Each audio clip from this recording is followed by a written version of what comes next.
Hello, it's Russell from Millboard again. We're going to be looking at mitering corners on decking, and when you're creating a corner on the deck, mitering an edge board, whether it's the Bullnose board or the flexible edging, is by far the best way of doing it, and it also looks the nicest. Little tip before we start: when you're trying to form the corner, try and take the corner out of the same piece. It's not always going to work, but it means you're going to get the same profile, same thickness board, and also the wood grain is going to work around the corner, and you'll have and it will form a neater joint around the corner. Now, I like to cut my boards on a mitre saw. I find it the most accurate, but if you prefer to use a square and circular saw, it can be done just as easily.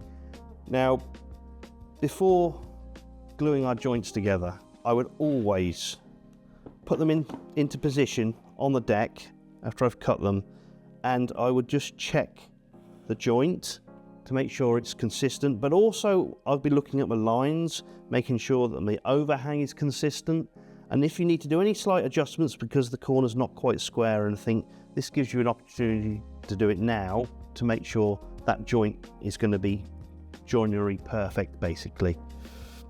Now, we would always recommend that you glue mitres together, and we're going to be using two glues. We're going to use super glue, and we're going to be using a polyurethane wood glue.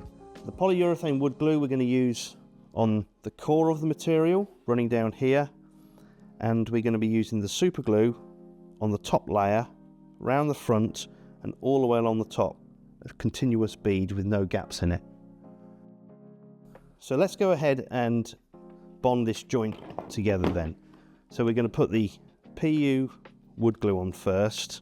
Now just be careful because this does keep expanding. So we're starting, as we said, a little bit from the front edge, and we're just going to put a bead along there like that, stopping at about 10 mil from the end.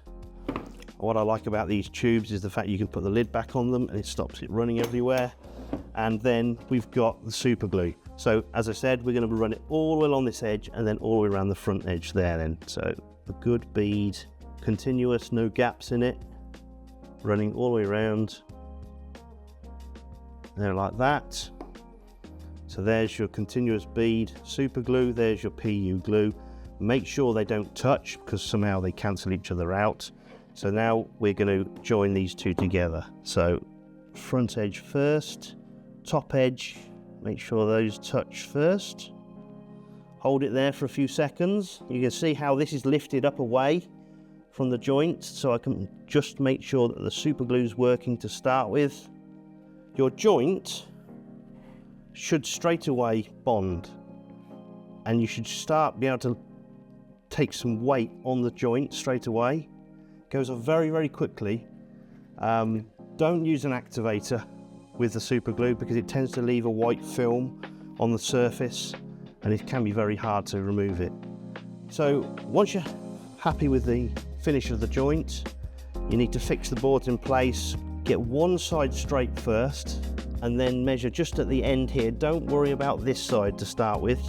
You're just concentrating on getting this board straight and the joint in the right place. Your overhang's correct, your lines are straight, your joint's good, and then you're going to screw it down. So you can use the Durafix decking screws, and remember to spray them with silicone spray. It always helps them to hide better.